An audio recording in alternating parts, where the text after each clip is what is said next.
नमस्कार दोस्तों, हमारे YouTube चैनल पर एक बार फिर आपका स्वागत है। आज मैं आपके लिए मध्य प्रदेश शिक्षा भर्ती संबंधी एक और इम्पोर्टेंट जानकारी लेकर आया हूं, जिसमें हम बात करेंगे मध्य प्रदेश शिक्षा भर्ती 2018 के नियमों में नया बदलाव। तो बहुत सारे मेरे पास ऐसे कमेंट आते हैं कि क्या सर जो EWS का 90 नंबर से जो पासिंग मार्क्स से 75 कर दिए गए हैं, क्या इसका फ़ायदा 2018-19 में देने वाले विद्यार्थियों को मिलेगा या नहीं मिलेगा, या आगे आने वाले विद्यार्थियों को मिलेगा, या वर्ग 3 वालों को क्या इसका फ़ायदा होगा या नहीं होगा। इन सब के बारे में हम बात करेंगे। तो लोक शिक्षण संचालनालय द्वारा ये आदेश जारी किया गया है, यहाँ पर आप आदेश देख सकते हैं। मैं सारी जानकारी आपको देने वाला हूँ, और आखिर ये बदलाव क्यों किया गया है, इसका मेन पर्पज़ गवर्नमेंट का क्या है, ये भी मैं आपको बताने वाला हूँ। तो आप वीडियो में लास्ट तक बने रहें, जिससे आपको सारी चीज़ें क्लियर हो जाएंगी कि आखिर बदलाव क्यों किया गया है। तो देखिए, सबसे पहले हम बदलाव की बात करें तो जो 2018-19 में आपका एग्ज़ाम हुआ था, उस टाइम EWS नाम से कोई भी कैटेगरी नहीं थी। क्लियर है? उस टाइम सिर्फ आपकी नॉर्मल जो कैटेगरी है वो कैटेगरी थी। EWS कैटेगरी इस एग्ज़ाम के बाद आती है। तो ये सबसे बड़ा क्वेश्चन ये बनता है कि क्या EWS को इसमें फ़ायदा मिलेगा या नहीं मिलेगा। तो बिल्कुल यहाँ पर EWS को इसमें फ़ायदा मिलेगा, और इसमें फ़ायदा मिलने का कारण क्या है वो भी मैं आपको बताऊँगा। तो 2018-19 का जो एग्ज़ाम दिया था, उस एग्ज़ाम में अगर आप EWS कैंडिडेट हैं और आपके 75 या इससे ज़्यादा नंबर हैं, तो आप बिल्कुल इस पात्रता परीक्षा में क्वालिफाई माने जाएंगे, अब पात्रता परीक्षा आपकी पास मानी जाएगी।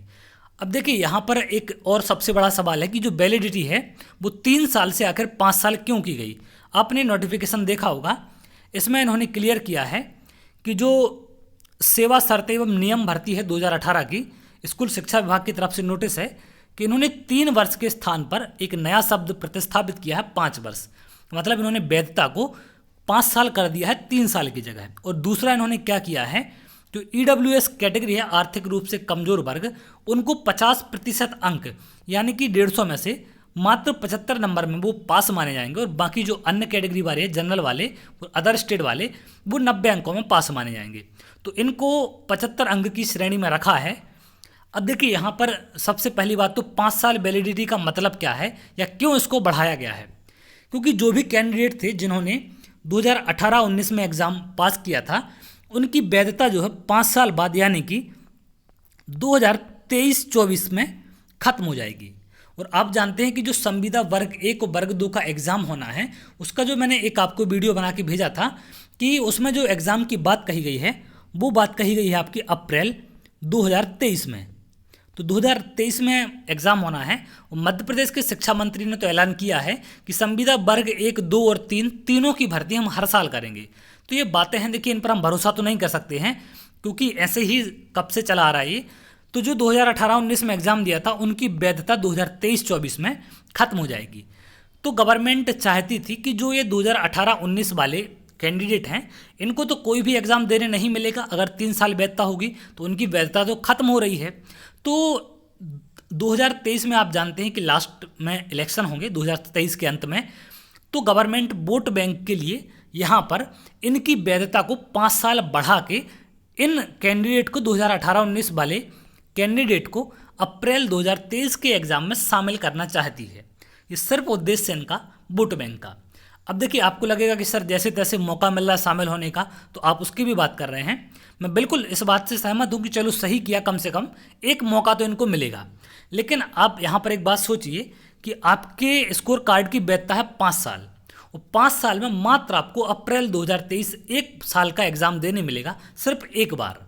क्योंकि अप्रैल 2023 के लास्ट में इलेक्शन होंगे, 2024 में सरकार का गठन होगा, सारी चीज़ें चलेंगी, और उस टाइम सारी चीज़ें डिले हो जाएंगी, और वहाँ पर फिर आपका एग्ज़ाम शायद होगा तो 2024 के लास्ट में होगा, तब तक आपकी वैधता खत्म हो जाएगी।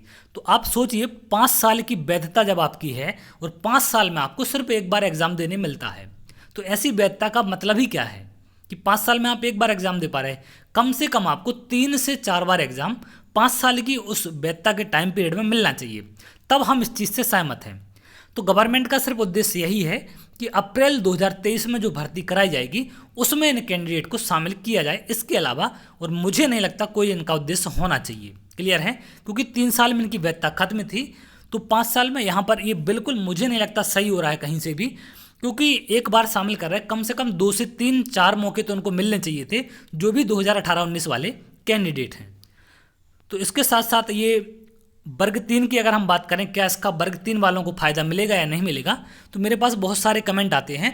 तो बिल्कुल देखिए, जो 3 वर्ष से बढ़ाकर 5 वर्ष कर दी गई है, तो जिन्होंने भी एग्ज़ाम दिया है 2022 का, उनकी वैधता 5 साल बिल्कुल वहाँ से होगी और इनको आगे चल के फ़ायदा हो सकता है।